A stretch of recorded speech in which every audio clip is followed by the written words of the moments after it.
And then somebody put some grand, lovely flowers on the altar. All together, very happy. Somebody took some trouble. Thank you very much. Then, I sort of already said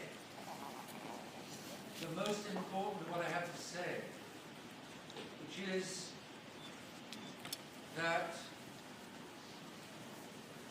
the world is way off track and every day further from God and from our Lord Jesus Christ. And the Society of Spice Tent has simply caught the bug. The bug is everywhere. The Archbishop 40 years ago stood up to it in 1970. He stood up to the modern world, and he stood up to the church stood up to the modern world until 1960s.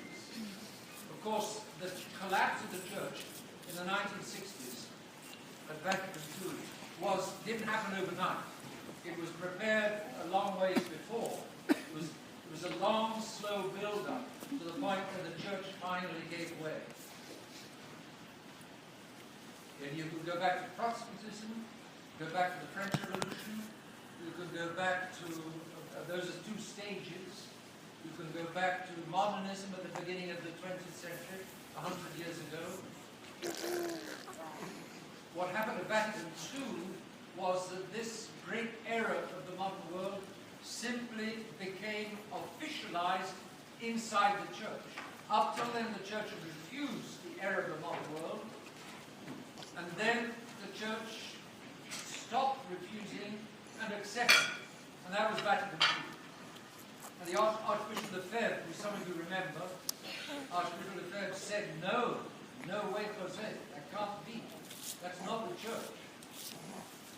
And he single-handed, almost single-handed, created a little pyramid beneath a collapsing big pyramid, which was an astonishing achievement. Imagine exactly that, a little pyramid being created to stand up beneath a collapsing big pyramid. Well, that's what he did. It lasted, as you might expect, for at least as long as he lived. And he died he founded the society in 1970. He died in 1991, 21 years later. And what he gave to the society continued for a while after his death. Some of you may remember the story of Campos, the diocese, the traditional diocese maintained against the official church again by Bishop de Castromaya in Brazil. As long as the good bishop was there, Bishop Antonio de Castromaya, things held. But he died a month after the Archbishop died, and then a little rather sooner with Campos than with the Archbishop. Campos gave way in 2001. But do you know what Bishop Philip said when Father Refan, or I think it was, yes, it was still Father Refan, was in effect leading Campos back towards, into the official church? Bishop Philip said, not, you're betraying the faith, you're abandoning the faith, you're giving way on matters of doctrine. No, what Bishop Philip said, and this is a sign of his weakness back in 2001, what he said was, because he showed me the letter at the time that he wrote, at that time in 2001, I remember, I passed through Mesa, which was society headquarters at that moment, and we were on perfectly good terms, absolutely good terms at that time. And he showed me this letter, which he had written to, I think Father Refans, he still was. And the letter said, oh, Father, you're abandoning us. You're breaking ranks. You're not staying with us. No, it's not you're not staying with our Lord, not you're abandoning our Lord, not you're abandoning the church, not you're abandoning faith. No, you're abandoning us. Which is, I said to Bishop Willie at the time, I said, Your Excellency, this is very inadequate. This is not really what it's all about.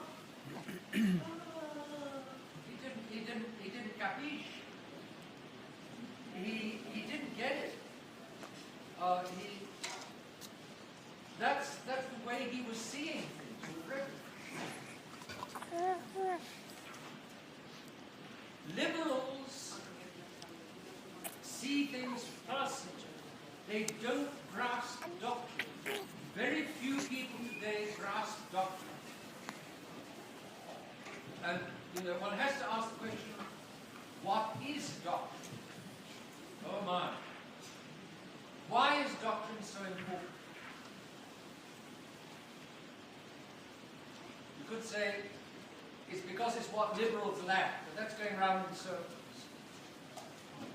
Doctrine is the statement, the organized, brief statement of the highest realities. Doctrine is not, dogma is not a prison for the mind. Any more than, let's take the example of a big jet crossing the Atlantic. When the big jet crosses the Atlantic, I'll bet you, or you can see the pilot or the second pilot walking around, and all of you see that on the airport. The pilot walking around, looking at the flaps, looking at the tail, just looking at the plane to see if it's got any obvious errors or obvious defects.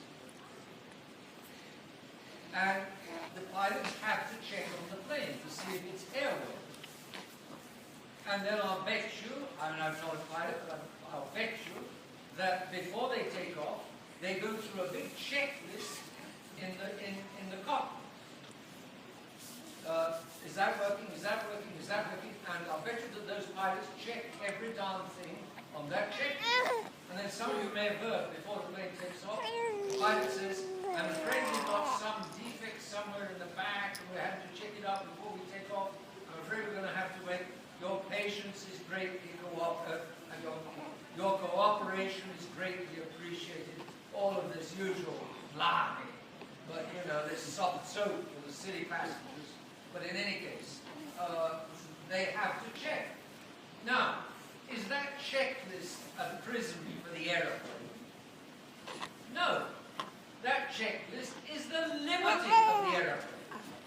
The aeroplane has to obey every point on that checklist, otherwise it's not going to be free to fly, right? You and I as Catholics, we have to obey every point on the checklist.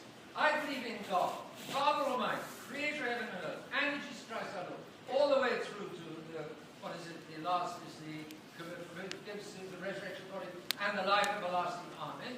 You and I have to go through that checklist in order to be able to fly to heaven. Do you and I want to be free to fly to heaven? Or do you and I want to be free to disobey the Ten Commandments, just as we like? It's one or the other. If the aeroplane wants to be free from the checklist, it's going to have to sit on the runway and grow grass on the wings.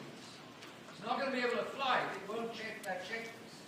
If it wants to be free to cross the Atlantic, it's got to obey the checklist. If you and I want to be free to go to heaven, we need the checklist of the flight to heaven, and that is Catholic doctrine, which is the faith.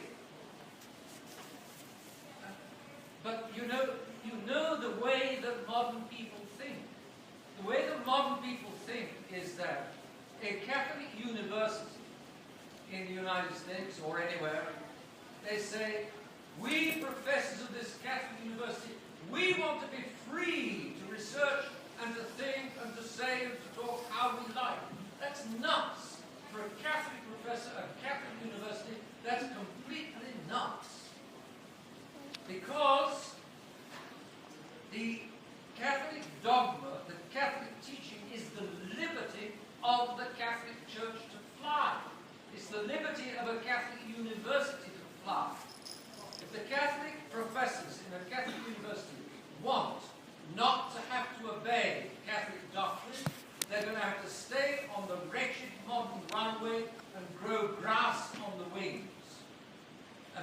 these Catholic universities are now doing. They're junk shops just like all the other universities. They're not teaching the truth. These professors, these Catholic professors, they don't believe in the truth. They believe in liberty. It's one or the other. If I've got any brains worth speaking of, I don't want my mind to be free from